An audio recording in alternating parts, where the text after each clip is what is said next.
Hello everyone. आज हम इस लेक्चर को कंटिन्यू करते हैं। हम पढ़ रहे थे फार्माकोलॉजिकल एक्शंस ऑफ बेंजोडाइजेपिन, जिसमें हमने पहला इसका फार्माकोलॉजिकल एक्शन पढ़ लिया था, सेडेटिव एंड हिप्नोसिस। आज अपन इसका सेकंड क्या पढ़ेंगे, फार्माकोलॉजिकल एक्शन पढ़ेंगे, और वो क्या है, एंटी कन्वर्जेंट। एंटी कन्वर्जेंट के तौर पर जो ड्रग्स मेनली यूज़ की जाती हैं उनको आप याद रख सकते हैं यहाँ पर किससे, डीएलसी से। ठीक है, डी फॉर आपको याद रखना है डाइजेपाम, एल फॉर लोराजिपाम, और सी से आपको याद रखना है यहाँ पर क्लोनाजिपाम और क्लोबाजाम। नेक्स्ट अपन यहाँ पर बात करेंगे कि अगर हम आईवी डाइजेपाम या फिर लोराजिपाम अगर देते हैं तो ये किन किन चीज़ों को कंट्रोल कर देगी। सबसे पहली चीज़, ये लाइफ थ्रेटनिंग जो सीजर है किसके अंदर, स्टेटस एपिलेप्टिकस के अंदर, उसको कंट्रोल कर सकता है। टिटनस जो है उसमें हम लोग इसका यूज कर सकते हैं, और ड्रग इंड्यूस्ड जो कन्वर्जन होंगे उनको कंट्रोल करने के लिए इसका यूज किया जा सकता है, और फेब्राइल कन्वर्जेंस जो हैं उनको कंट्रोल करने के लिए इसका यूज किया जा सकता है। फेब्राइल कन्वर्जन जो है वो कब आएंगे, जब हमारे बॉडी का टेम्परेचर जो है वो क्या होगा, इंक्रीज हो जाएगा। क्लोनाजिपाम जो है इसका यूज जो है वो किसके लिए किया जाएगा, जो एब्सेंस सीजर है जिसका दूसरा नाम है पैटिटमल सीजर, इसके ट्रीटमेंट के लिए हम लोग क्लोनाजिपाम ड्रग का यूज कर सकते हैं। थर्ड, अपन फार्माकोलॉजिकल एक्शन की बात करेंगे कि हम डायग्नोस्टिक और जो माइनर ऑपरेटिव प्रोसीजर्स हैं उनके लिए भी हम फार्माकोलो नेक्स्ट हम बात करेंगे यहाँ पर कि जो डायग्नोस्टिक और माइनर ऑपरेटिव प्रोसीजर हैं उनमें भी बेंजोडाइजेपिन का यूज किया जा सकता है। यहाँ पर हम लोग बात करेंगे आईवी बेंजोडाइजेपिन का। अगर हम लोग यूज करते हैं तो ये सेडेटिव और एमनेजिक और साथ साथ एनाल्जेसिक इफेक्ट क्या करेंगे, प्रोड्यूस करेंगे, और जो मसल्स हैं इनको भी रिलैक्स करने की ये प्रॉपर्टी रखते हैं। नेक्स्ट यूज पढ़ते हैं अपन इसका प्री एनेस्थेटिक मेडिकेशन और जनरल एनेस्थीसिया। सबसे पहले बात करते हैं प्री एनेस्थेटिक मेडिकेशन के बारे में। यहाँ पर प्री एनेस्थेटिक मेडिकेशन के तौर पर ये सेडेटिव, एमनेजिक और एंजियोलाइटिक इफेक्ट प्रोड्यूस करेंगी, जिनकी वजह से क्या होगा कि जो पेशेंट है वो रिकॉल नहीं कर पाएगा पेरी ऑपरेटिव इवेंट्स को बाद में। जनरल एनेस्थेसिया के तौर पर अगर अपन बात करें, अगर हम यहाँ पर आईवी डाइजेपाम, लोराजिपाम और मिडाजोलाम को देते हैं किसी अदर सीएनएस डिप्रेसेंट के साथ में, तो ये प्रोड्यूस करेंगे जनरल एनेस्थेसिक इफेक्ट। नेक्स्ट इफेक्ट की बात करते हैं यहाँ पर एंजियोलाइटिक इफेक्ट, जिसको फिर एंटी एंजाइटी भी बोल सकते हैं। कौन कौन सी ड्रग यूज की जाएगी इसमें, यहाँ पर हम देख सकते हैं डाइजेपाम, ओक्साजिपाम, एल्ब्राजोलाम, लोराजिपाम और क्लोरडाइजेपोक्साइड का यूज किया जा सकता है। ये जो ड्रग्स हैं इनके बारे में आपको याद रखना है कि इनका जो एंटी एंजाइटी एक्शन है जो कि सेलेक्टिव है, ये जो है हमें लो डोज पर ही देखने को मिलेगा। क्यों, ये एंटी एंजाइटिक एक्शन क्यों प्रोड्यूस करेंगे, बिकॉज इनका जो एक्शन है वो कहाँ देखने को मिलेगा, हमें लिम्बिक सिस्टम पर। तो ये एंजाइटी को क्या कर सकते हैं, ट्रीट कर सकते हैं। ये स्टेटमेंट आपको यहाँ पर याद रखना है। Tolerance to anti anxiety action does not develop even on chronic use. अगर हम लोग इनका क्रॉनिकली यूज करते हैं एंटी एंजाइटी एक्शन के लिए तो इसकी हमें टॉलरेंस डेवलप नहीं होगी, बट ये जो इफेक्ट है वो लेस लाइकली है, हो भी सकता है और नहीं भी हो सकता। नेक्स्ट इफेक्ट की बात करते हैं मसल रिलैक्सेंट के तौर पर, जो कि सेंट्रली एक्टिंग है। क्या काम करेंगे यहाँ पर आपको याद रखना है कि ये जो स्केलेटल मसल्स की जो टोन है उसको क्या कर देंगे, रिड्यूस कर देंगे। कैसे करेंगे ये जो पॉलीसिनेप्टिक रिफ्लेक्सेस हैं स्पाइनल कोड के अंदर, ये उनको इनिबिट कर देंगे।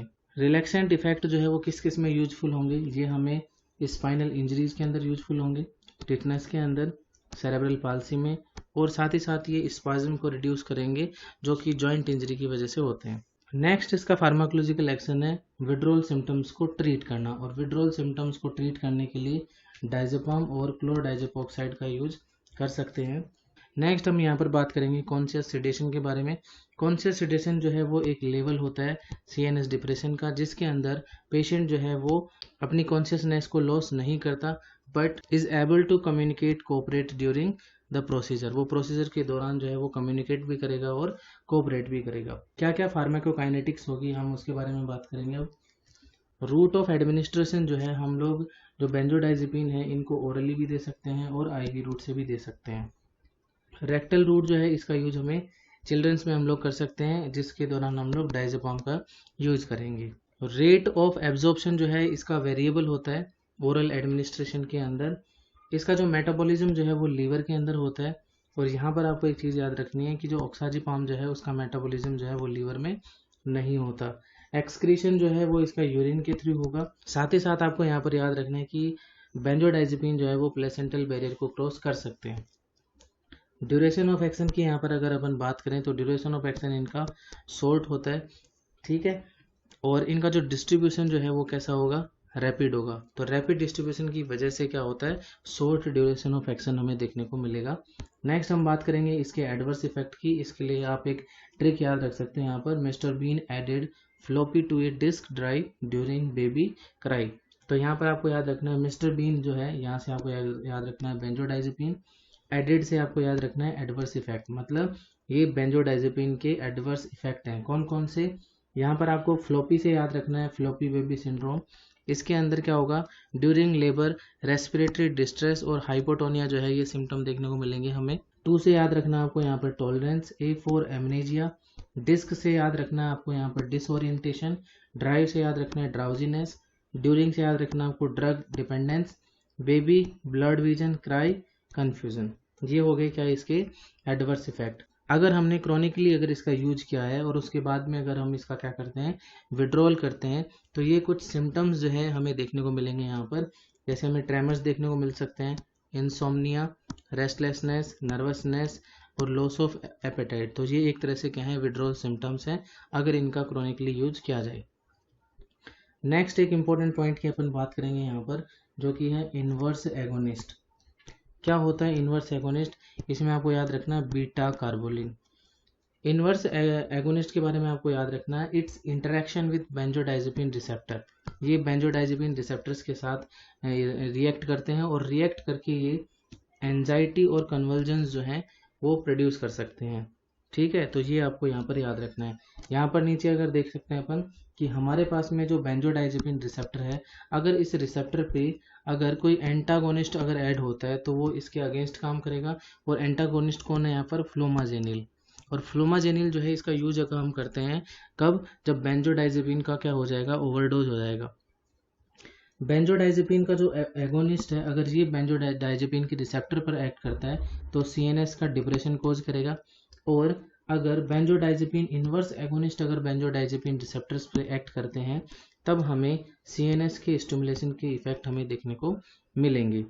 नेक्स्ट यहाँ पर हम बात करते हैं, कुछ ड्रग्स हैं जो कि शॉर्ट एक्टिंग बेंजोडाइजेपिन है। इसको याद करने की ट्रिक है स्टोल, आप स्टोल से याद रख सकते हो।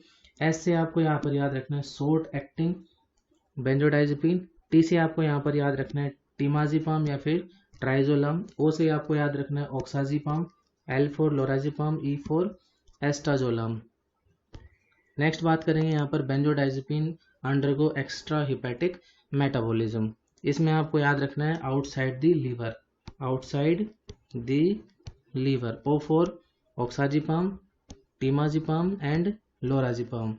नेक्स्ट हम बात करेंगे यहाँ पर बेंजोडाइजेपिन एंटागोनिस्ट, जिसके बारे में आपने अभी बात की थी, और उसका एग्जाम्पल का नाम है कौन, फ्लोमाजेनिल। ये एक ड्रग है जो कि बेंजोडाइजेपिन रिसेप्टर के साथ में क्या होगी, कंपेटिटिवली उसके साथ में क्या होगी, जुड़ेगी और जुड़ करके उसके इफेक्ट को रिवर्स कर देगी। कौन कौन से इफेक्ट को रिवर्स करेगी, बेंजोडाइजेपिन एगोनिस्ट एक्शन जो है उनको भी, और साथ साथ में बेंजोडाइजेपिन इनवर्स एगोनिस्ट जो है उनके एक्शन को भी रिवर्स कर देगी। और हमें ये पता है कि बेंजोडाइजेपिन एगोनिस्ट जब बेंजोडाइजेपिन रिसेप्टर्स के साथ जुड़ता है तो सीएनएस का डिप्रेशन होता है। और जब बेंजोडाइजेपिन इनवर्स एगोनिस्ट अगर होता है, ये जाकर के जुड़ता है, और दूसरा अगर बेंजोडाइजेपिन इनवर्स एगोनिस्ट अगर बेंजोडाइजेपिन रिसेप्टर के साथ जुड़ता है तो सीएनएस का क्या होगा, स्टिमुलेशन होगा। हम लोग फ्लोमाजेनिल जो है इसका यूज जो है वो ओरली नहीं कर सकते। क्यों नहीं रख सकते, बिकॉज ये हाई फर्स्ट पास मेटाबॉलिज्म रखते हैं, और जितनी भी drugs high first pass metabolism रखती है उनका बायो अवेलेबिलिटी है वो क्या होता है, कम होता है। रूट ऑफ एडमिनिस्ट्रेशन जो है वो इसका जनरली आईवी रूट होता है, और आईवी रूट से हमें रैपिड ऑनसेट ऑफ एक्शन हमें देखने को मिलेगा। फ्लोमाजेनिल का यूज हम लोग किस किस में कर सकते हैं, इसका यूज जो हम बेंजोडाइजेपिन का अगर ओवरडोज अगर हो जाता है तो उसको ट्रीट करने में कर सकते हैं। साथ ही साथ अगर हमें सेडेटिव इफेक्ट ऑफ बेंजोडाइजेपिन को अगर हमें रिवर्स करना हो तो उसमें भी हम लोग यूज कर सकते हैं। अगर हम लोग जनरल एनेस्थीसिया के साथ अगर बेंजोडाइजेपिन को दे रहे हैं तो वहाँ पर सेडेटिव इफेक्ट आएंगे, तो उनको रिवर्स करने के लिए हम लोग फ्लोमाजेनिल दे सकते हैं। और साथ ही साथ में जो हिप्नोटिक इफेक्ट है किसके, जोल्पिडेम, जालपिलोन, और एसजोपिक्लोन की, तो उनको रिवर्स करने के लिए भी हम लोग फ्लोमाजेनिल का यूज कर सकते हैं, और आपको ये याद होना चाहिए। और जो नीचे जो अपन ये ड्रग पढ़ी है, ये तीनों जो कि है मेलेटोनिन रिसेप्टर एगोनिस्ट, ये हमने पढ़ी थी किसके अंदर, जब हमने सेडेटिव और हिप्नोटिक्स ड्रग का क्लासिफिकेशन पढ़ा था। अब हम बात करेंगे यहाँ पर कि जो फ्लोमाजेनिल जो है इसका क्या क्या एडवर्स इफेक्ट होंगे। तो कन्फ्यूजन, डिजीनेस और नोजिया जो है ये इसके क्या होंगे, एडवर्स इफेक्ट होंगे, साइड इफेक्ट। तो ये हमारा कंप्लीट हो गया यहाँ पर बेंजोडाइजेपिन के बारे में।